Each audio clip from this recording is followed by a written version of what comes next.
Today is Wednesday, August 16th, 2023. I am Jessica Sa, and I'll be interviewing Dr. Haiyang Lee for the Houston Asian American Archive at Rice University. So to first start off, could you just introduce yourself, tell us where and when you were born? So my name is Haiyang Li. I'm currently a professor in the Jones Business School at Rice University. I grew up in mainland China. My hometown is a very small city called Tanghe in Henan province, which is the central part of China. So I went to college in Beijing and then graduate program in Hong Kong, and I moved to Texas in 2001. So my first job was in Texas A&M in the management department as a assistant professor, and then I moved to Rice in 2005. So I have been at Rice for 18 years. Okay, that's a lot. So to kind of go into like how your early life was or how growing up was in China, what was like the culture of your household when you were growing up? So I live my hometown is very small. I grew up in a village indeed in my hometown, and I have a family. It's like a traditional Chinese family. What I remember, my grandma, my parents. I have four siblings.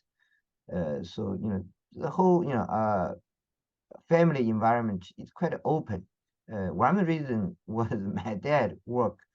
You know, he's not like a traditional farmer. He worked for a company in the city, so that's why we got a lot of exposure to kind of urban life, if we call it, when I was little. It's very different from traditional like farmer's family or in the rural area. So we are quite open, and my dad trying to encourage us to know outside, to travel a little bit, not far away, but at least know what's going on outside of the village or the small town Mm. where I grew up. Wait, so you said you had four siblings? Yeah, I have three big sisters and one little brother. So Oh, I'm okay. the fourth one in the I see. in the siblings. Yeah. Were you like pretty close to them growing up? Yeah, I did. I they are still in China, and I went back quite often before pandemic, almost 2 or 3 times a year. I went back to China, and whenever I'm in China, I'm trying to find time to visit them, and Oh, we have very close relationship indeed. yeah, that's very sweet to hear. Yeah. Um, what like kind of values did your parents prioritize when they were raising you all? Well, you know, again in the rural area, I don't particularly see something like formal values we appreciate, but parents they did encourage us to work hard, to be a nice person, and to be open-minded. I think these are something parents never trying to set up a particular rule, what you can do, what you cannot do, or force us to do anything we don't want to. And they just want to do whatever you feel comfortable is right. You just work hard and achieve your goal. And so that I think I'm compared to many, I believe many uh, people, during that time period, in that kind of environment, I think my family is relatively open and kind of democratic rather than traditional Chinese family. Is very parents have a lot of authorities. That's not in our family. We are very open, and we can talk to parents very openly, honestly. I never feel uncomfortable to do this. So that's something I feel and we are a little bit different from many other families during that time in that kind of environment, I would say. Right. Um, so what did you like to do when you were younger? So like did you have a lot of like hobbies if you weren't studying or going to school? So again, that time resources are very limited, and the China at that time, this back in 1970s. I was born in 1970, and there are not many things we can do. But I think that in the rural area, indeed, there's huge space. Neighbors are very close, and I play with my kind of friends in the village, and we went to school together. So when I was in the fifth grade, we have to go to another village to go to to attend the school. So it's a I won't say very long, but it's a uh, quite a distance to walk from my home to to the school in which it was in the other college village. So we had a very close relationship, and we swim in the in the pond, and there's no swimming pool. Yeah. And sometimes we try to catch frogs, go to the field to do some something kids we like to do. We had a lot of fun. When recall my childhood life, I had a lot of happiness. I still think I appreciate Mm. that kind of environment, even though it's not well developed, and there are not many things we can do. Occasionally, there will be uh, film played, manually played by somebody. It's a very old-fashioned way. Basically, they play like a movie in one village. People from all other village will come, and it's a big gathering, and everybody was very excited about watching a movie that time, because it's not very often. There's no cinema, there's no theater. We just whenever somebody available, they will brought a film and play the movie. So that's also something a very exciting moment when I remember when I was little. Right. Well, that sounds like a Yeah, fun time. yeah, Um, yeah, yeah, yeah. yeah. Were there any like particular classes or subjects that you're interested in, like starting when you were young? Uh, you know, I, I cannot recall. It seems I enjoy studying. And you know relatively perform quite well in the class in the other classes. I don't feel particularly more interested in something than others. But I did remember, when I was in like middle school, my math was not that good. Oh, For some reason, it's pretty, pretty bad to some extent. But later on, I got some help from my uh, nephew, and he was older than me. He was in high school, so he was able to help me. And when I went to high school, indeed, my math became extremely good. oh. So it came from one extreme to another extreme. So Yeah. that indeed that helped me a lot to eventually when I was able to get to a top college in China. Because Oh, I performed very well. I almost got a full the China's entry exam is very competitive and very hard. And I almost got a full score for math when I oh was wow. in that year. And that year the question are very difficult, and so that's why I'm very proud what how good I was that time. Uh, yeah, so Yeah. that's I'm glad you had a good support system there then. yeah. And he helped me a lot when I was in middle school. I was struggling about my math, and it for some reason I just couldn't get it. But Right. when I was in high school, suddenly oh no, I think there's something very interesting, and I knew how to do it. Regardless how difficult the question is, I always can figure out and I figure out the best way to solve the problem. So I feel very proud of what I have done. What I was able to do. Right. Yeah. Yeah. So when you went into college then, how did you choose your major? Or like were you very confident of your major and or were you also like thinking about other paths? You know, my kids, they all, my son just went to college this week, and my daughter already graduated college.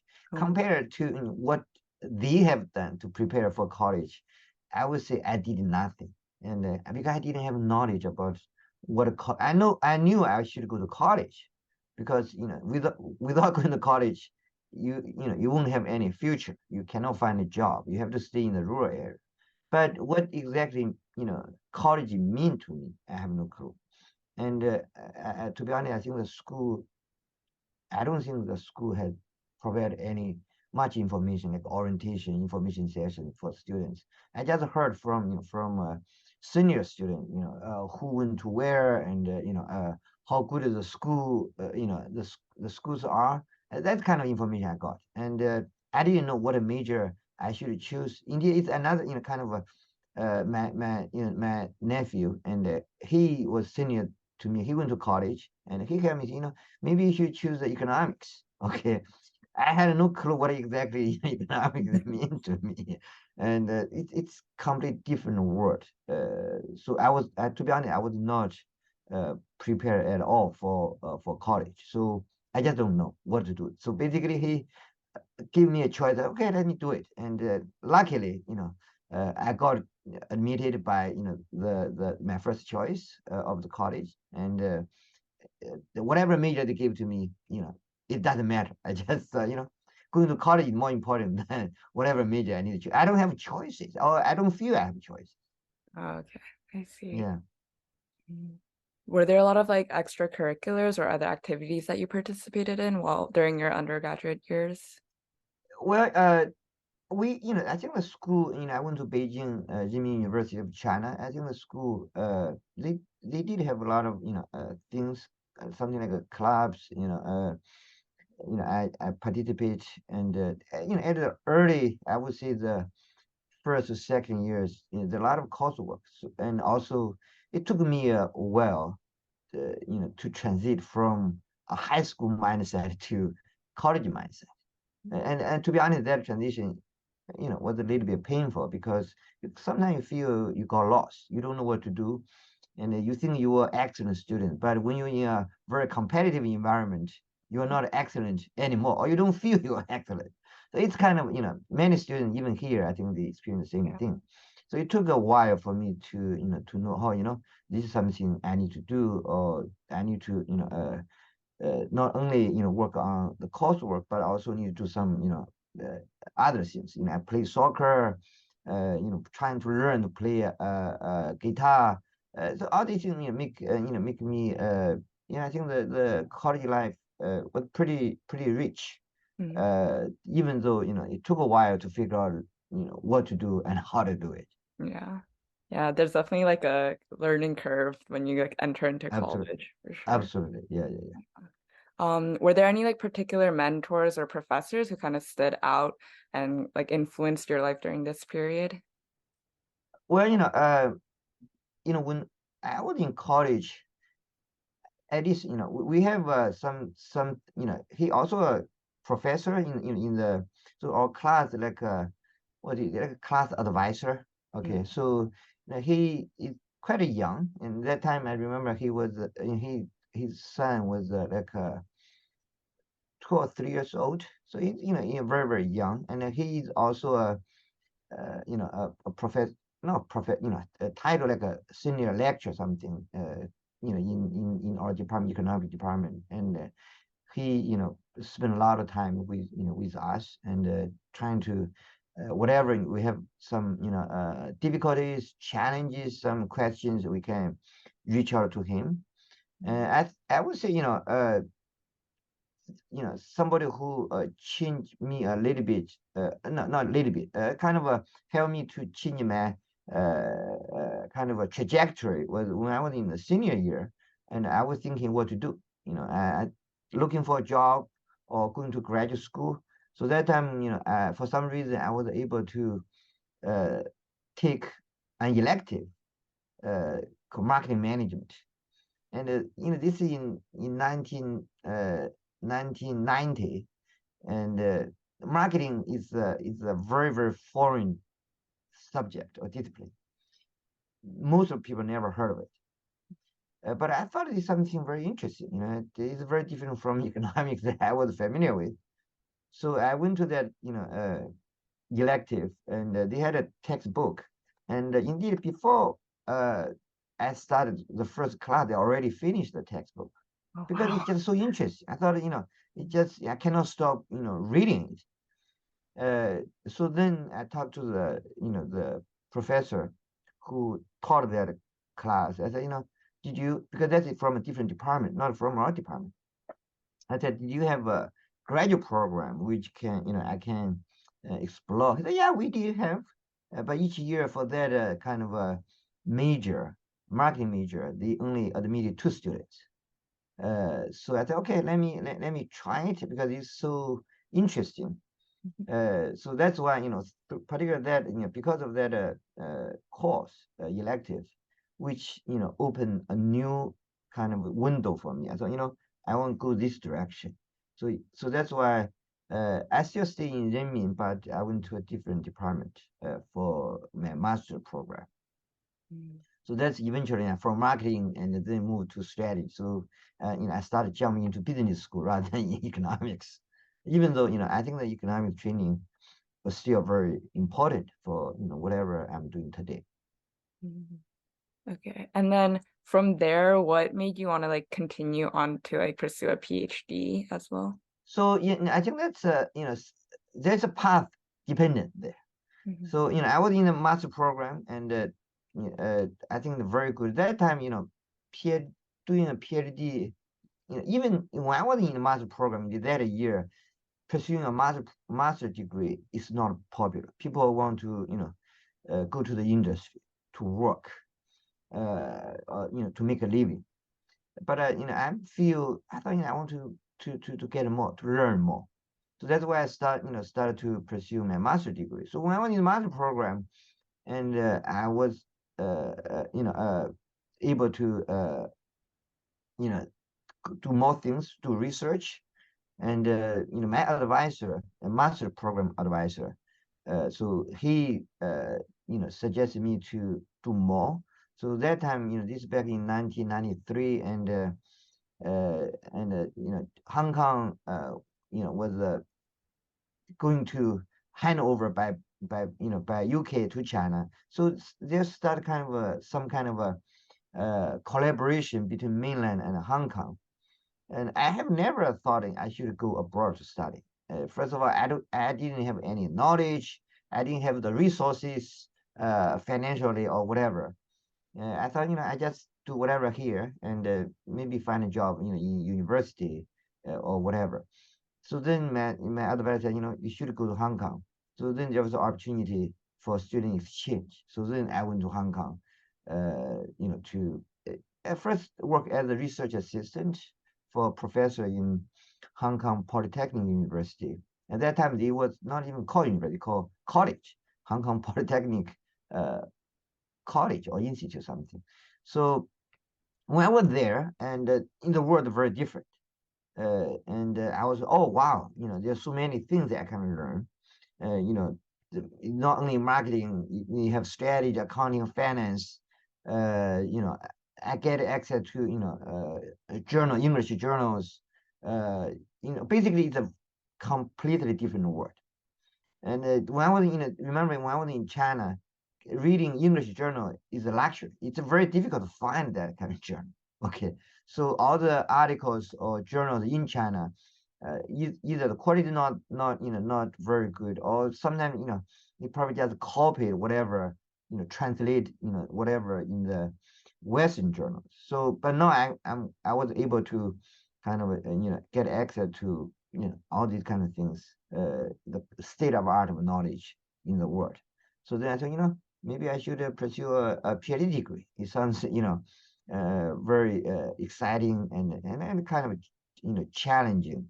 And most importantly to me is that if you go to US or UK, whatever, you need to take a GMAT, or, TOEFL, all the kind of stuff. I have never done this. Okay. My English was fine, but I have never taken this kind of a formal language tests. Mhm. But in Hong Kong, the university I went in particular, they said, they didn't require any, GMAT score. I thought, okay, let me do it. So they admitted me, and then I got into the PhD program in City University of Hong Kong. So Oh, that's a story. oh, very nice. So was like the culture in Hong Kong or like the education culture very different in Hong Kong between compared to mainland China? Oh yeah, absolutely. Because Hong Kong that time was a colony of UK. So, Uh, everything is very British system. And the interesting thing that in that time, because Hong Kong, uh, was going to hand over to back to mainland, and Hong Kong is also transitioning. Uh, the education system is transitioning from the British system to American system. So, for example, in the past, when I was in doctor program, people started to talk about publishing articles in something reputable journals. uh, Before that, a lot of people probably didn't do research, I would say. And if whoever can publish anything in any journal, we are considered as a significant achievement. But when I started PhD program, the kind of culture is changing. Particularly, there are a lot of new faculty members graduate from U.S. They went back to Hong Kong, and the bar had significantly improved. And I kind of get exposed not only to the Hong Kong environment, but also the British environment, but also the American system. mm, So that's why research become more and more uh, important and critical, and which to me is good because I kind of get better training in terms of I know, okay, I have to publish in top journals. So otherwise, there's no way for me to move from Hong Kong to US in a very good university. I see. Okay. And then so go into like a little bit more about your research specifically. I know on like your website and everything, it says that you focus on strategic management. So what exactly is that? Like, how would you describe that to like somebody just asking about it? So strategy management basically is talking about if you are company's executive and how you're going to make sure your company perform better than others. Mhm. Okay, so you have a goal and how you trying to achieve it. So basically, we are talking about how you are going to develop strategic uh, moves or decisions in order to help the company to grow, to Okay. outperform others. Basically, that's uh, uh, the meaning of strategic management. So in strategic management, it's quite a broad covering. For example, decision making by the top management. How firm can develop innovation, uh, entrepreneurial activities within the organization. How firm go to global market. How firms do merger acquisitions, and even like social responsibility also belong to this domain. So it's a relatively broad, but it's more like strategic decisions Mhm. for companies. I see. And I know you focus a lot like between the US and China. So what do you notice or like any significant differences in the business management or practices between China versus like the West? Or do Well, you like well, universal? yeah, there are a lot of differences, and indeed that's how it motivated me to pursue my dissertation. Mhm. And this is think about in late 1990s, China started to transit from a traditional like planning uh, economy environment to a market economy environment. They call it economic reform.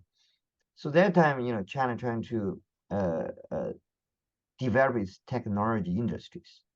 So they set up a number of they call the experimental zones, like a cluster, which encourage entrepreneurship, technology ventures. So what I observed was if you use Lenovo as an example, Lenovo was founded in 1984, I believe, similar to uh, Compaq and some other tech firms in Silicon Valley.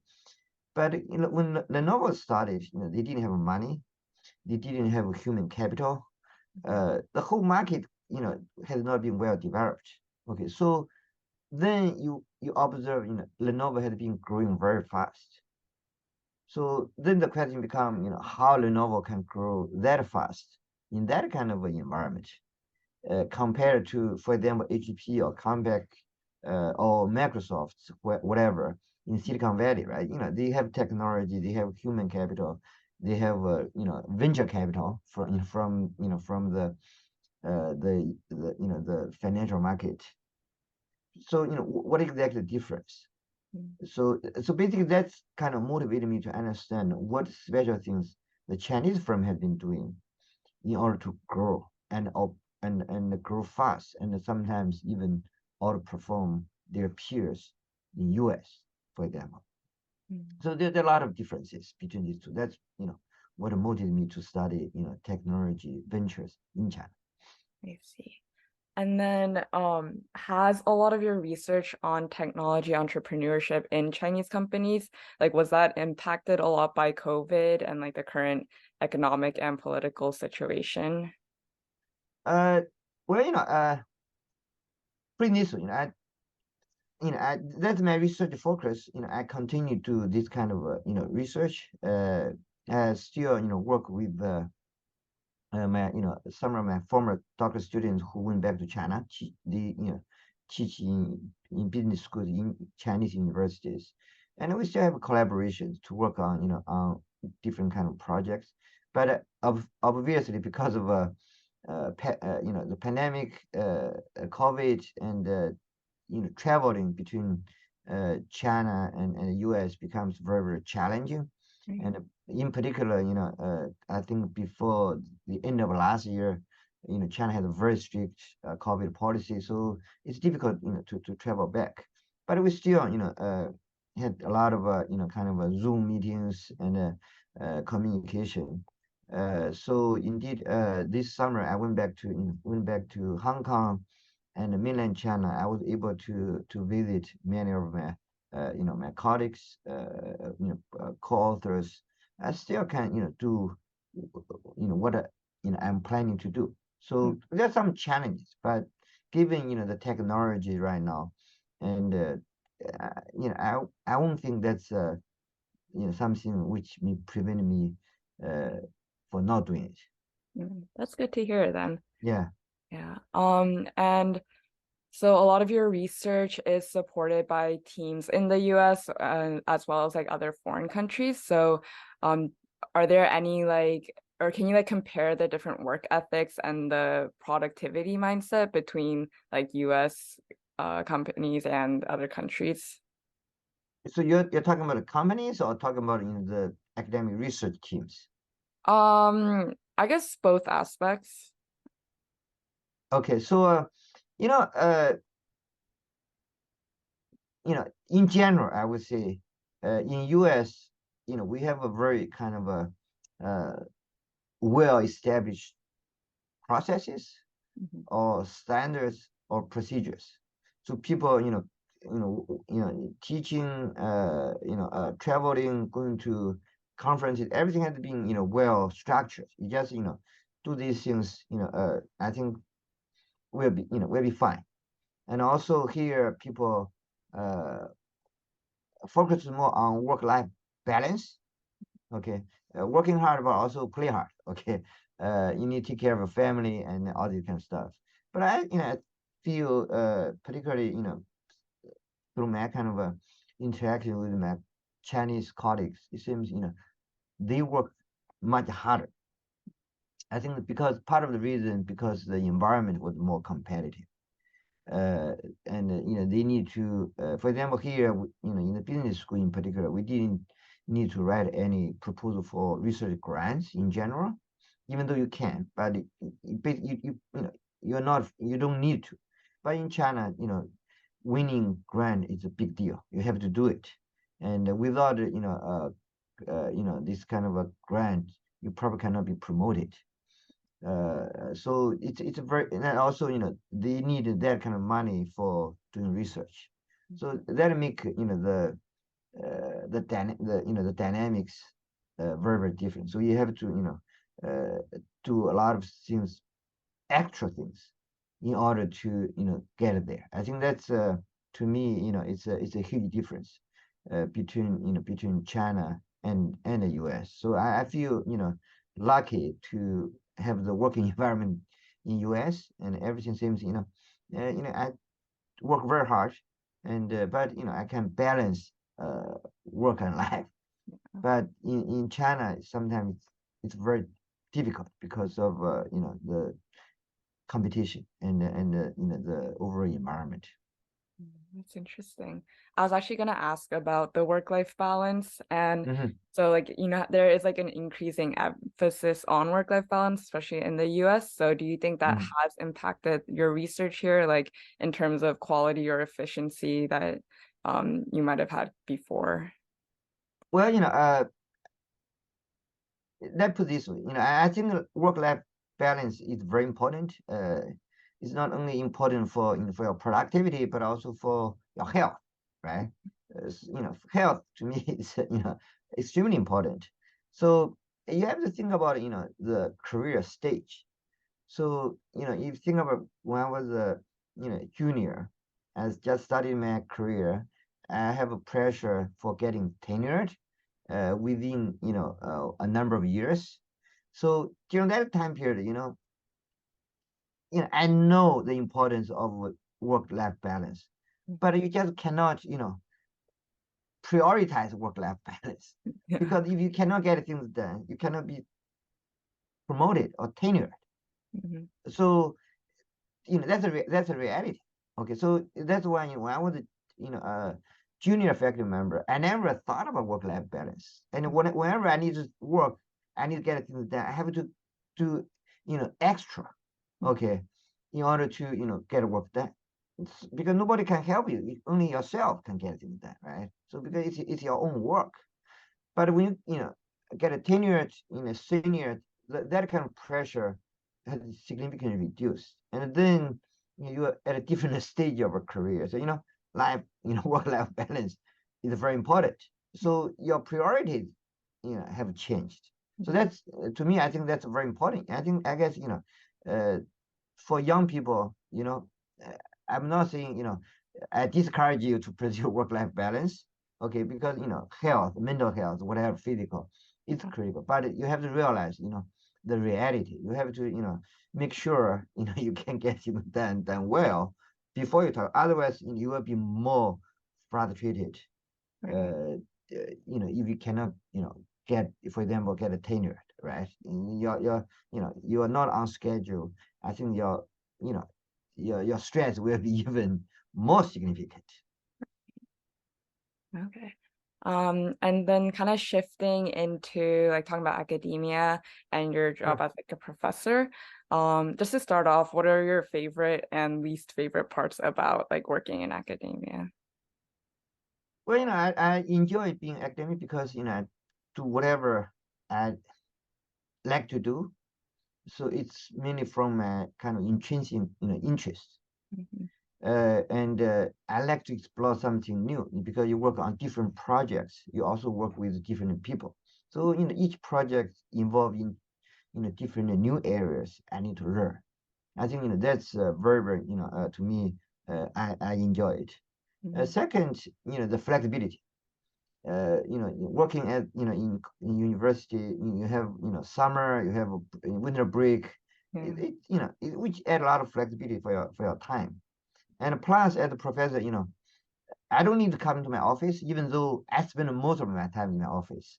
But many people choose to work at home or somewhere else. If you do not have courses to teach, you can location wise. You don't need to go to your office on a regular basis or on a daily basis. So that's also a very flexible. I think the third one I would say it's also very important is in the university you always work with younger people. So I remember when I just started, my work, my job at Rice, I taught, MBA students, EMBA students, particularly EMBA students. They probably some of them may be older than me.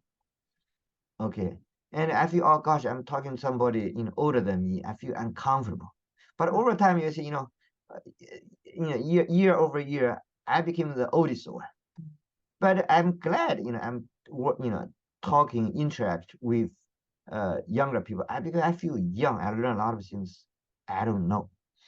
So I think that's to me is a beautiful part of this job because keep you energetic and always learn uh, new things. You don't feel bored about your job. I think that's something I like. Mhm. Something I don't like. To be honest, I think that I don't have any particular thing. I feel I don't like. Maybe sometimes because too many. For example, I teach very uh, intensely in our currently in our school, and indeed over the past 3 weeks I taught 80 hours. Oh, So wow. last week I taught 40 hours, so 10 hours per day. So that's why sometimes you send me an email, I just didn't reply. I didn't have time. I didn't have energy to reply.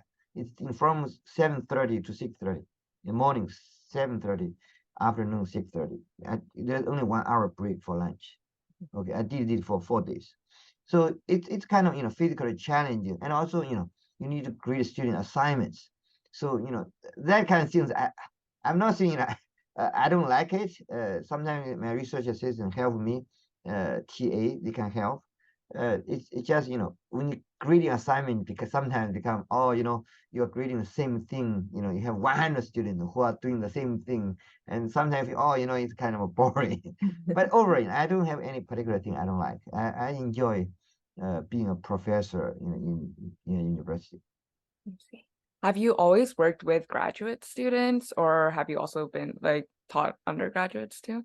Uh, when I was in Texas A&M, I taught undergrad. Oh. But when I moved to Rice, I have never taught any undergraduate students at Rice.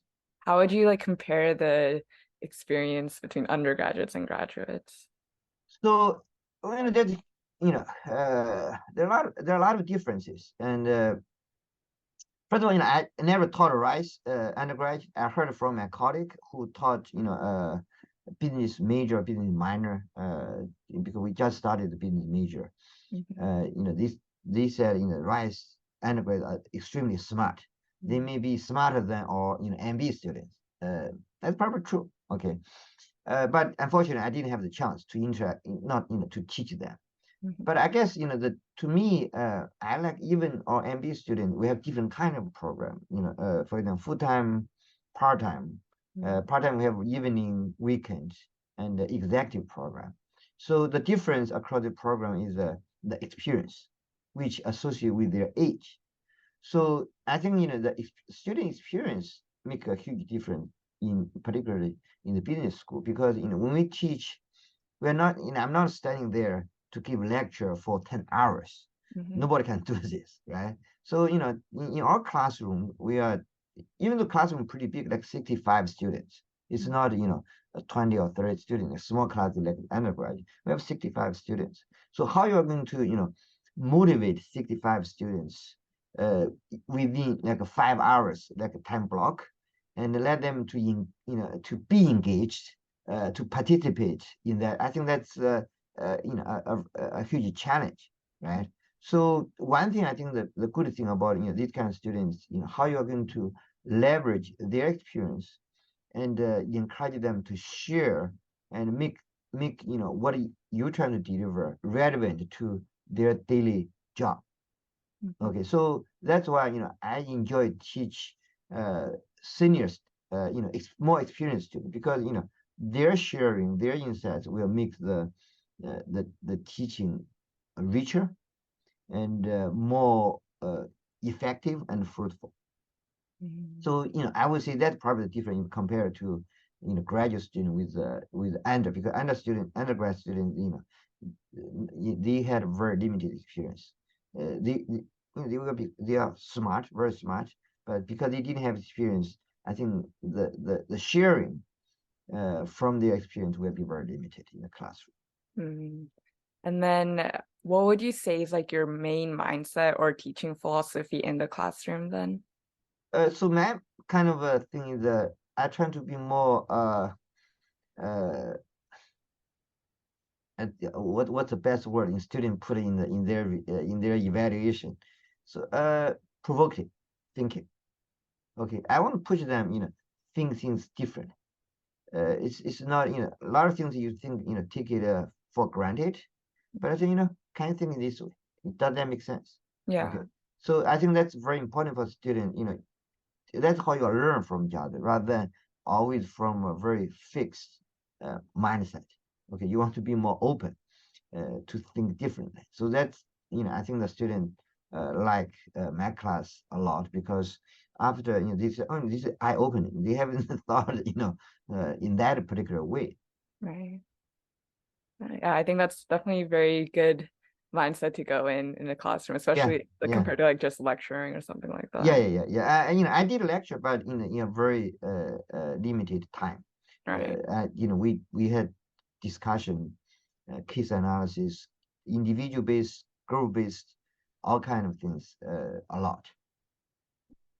And then what advice would you have for any students who may be interested in a career in academia?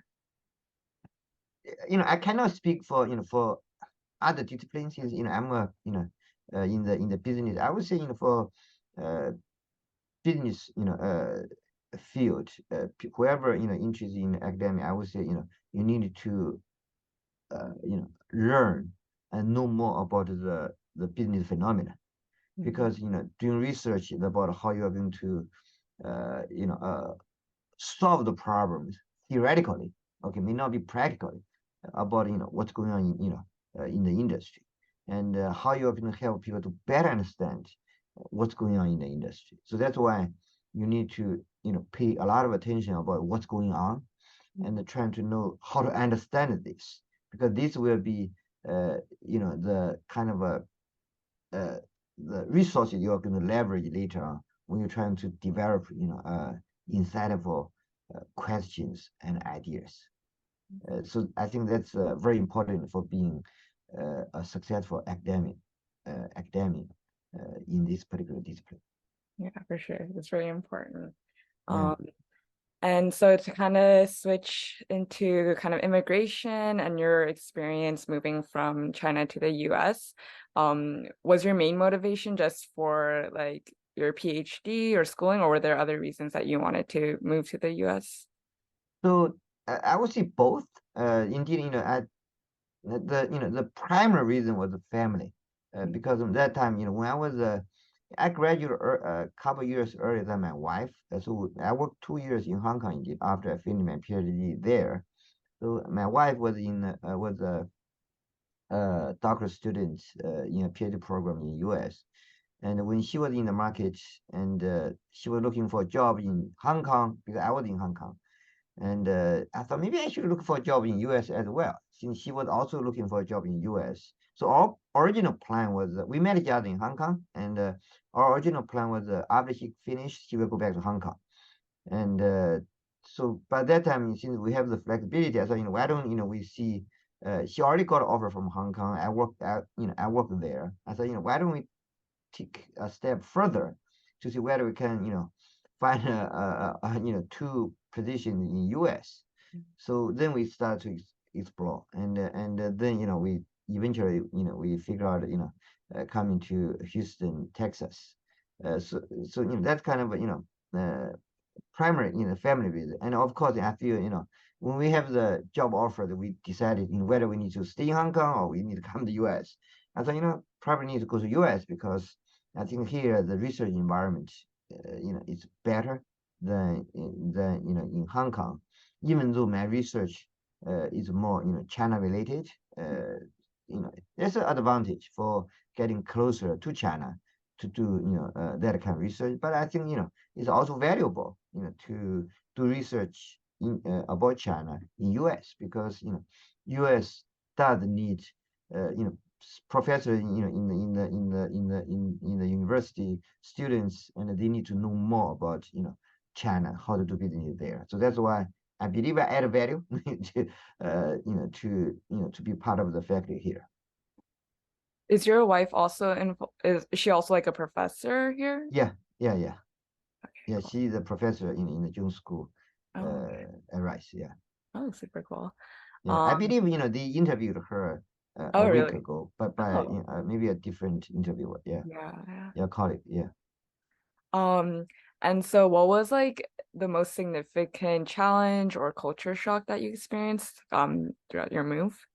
Uh, to be honest, I would say compare my peers. I spent 7 years in Hong Kong. Hong Kong is a very international city. So both, West and East, anything, you can find it. So I believe I have been well prepared to move to US. I don't see anything in terms culturally. I feel, oh, this is so different.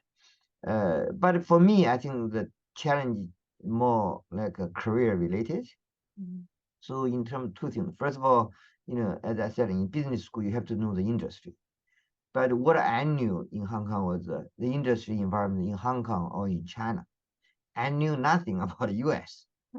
So, for example, when I teach undergraduate students, back in college in Texas A&M, people talk about, Starbucks, Walmart.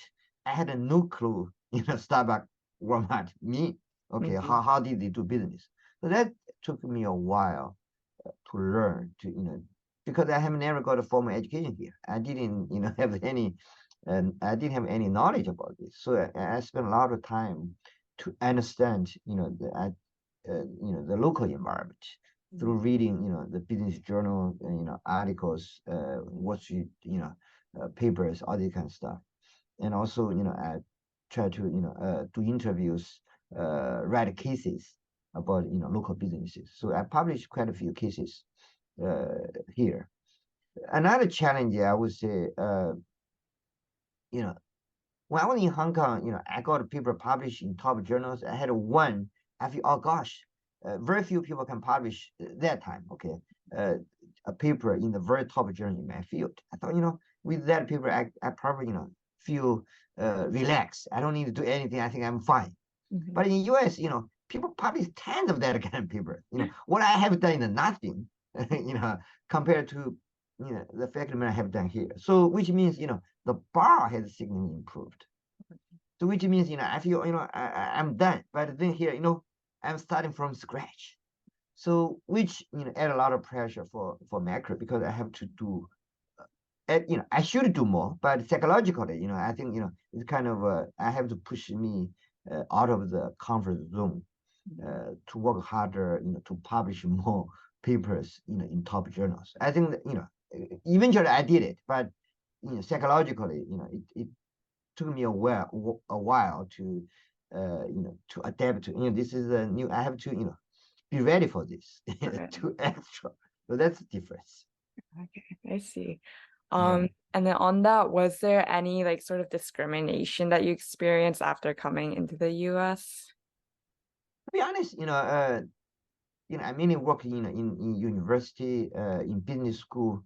I don't see particular thing, people, uh, either, I don't, if people have that kind of, intentional things, I just didn't pay a lot of attention, so I don't see something I feel, uncomfortable in general because, in the university things, at least in my, my personal kind of experience, it's very straightforward.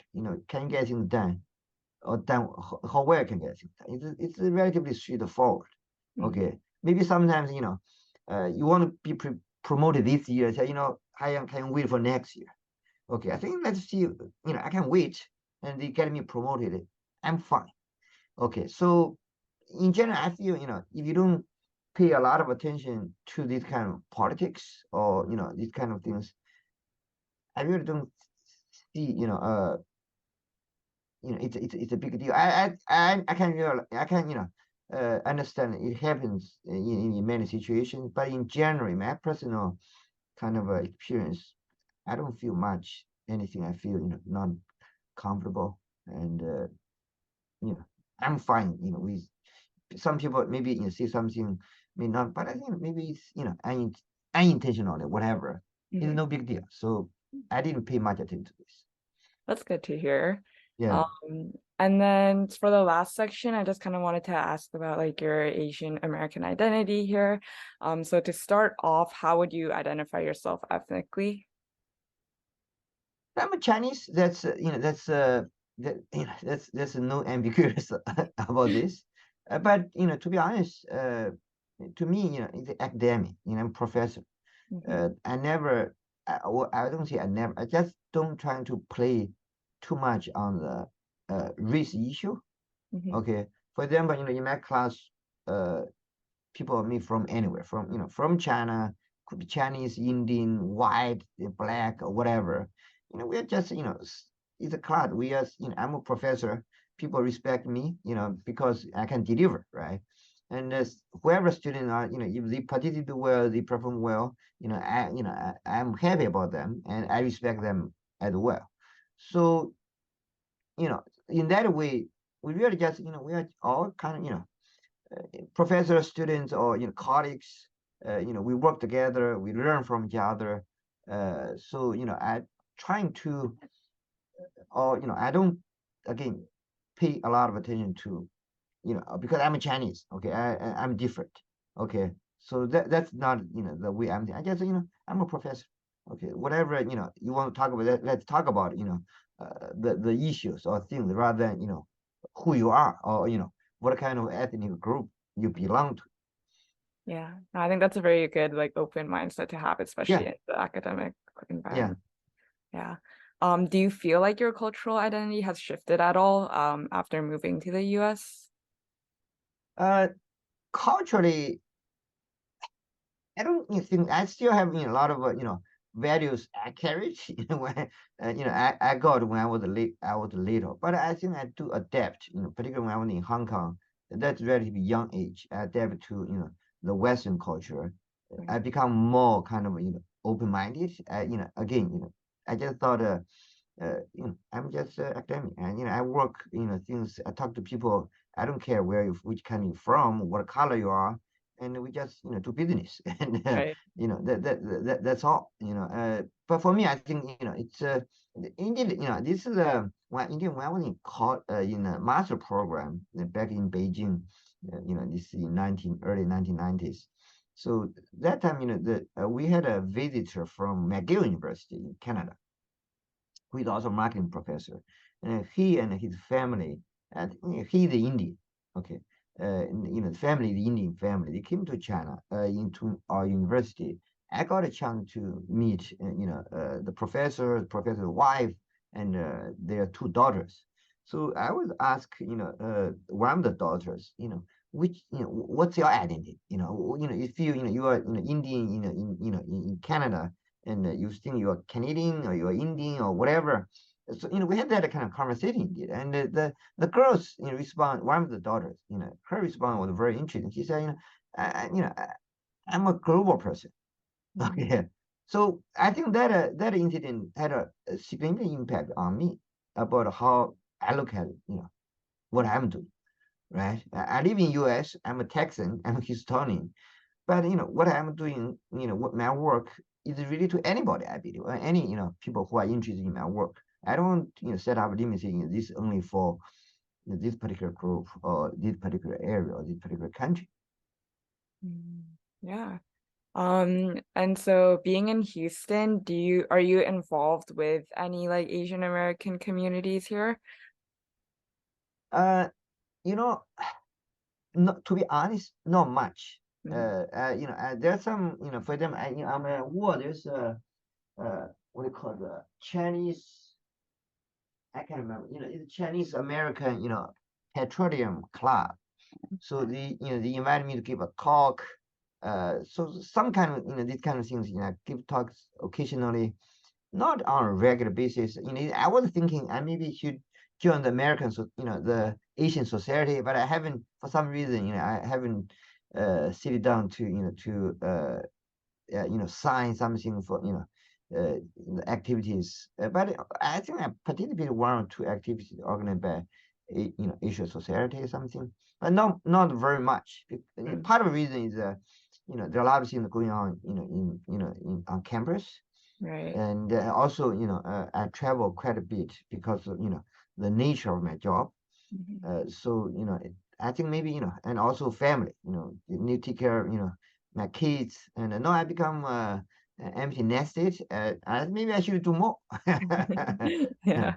Yeah. For sure. Those are all the questions that I have prepared for this interview, but is there anything else that you would want to add before we finish off? Uh, well, I guess my question is, I want to know, first of all, I enjoy, the conversation, and thank you so much. And Yeah. all these questions are, very interesting, and I think they are very important as well.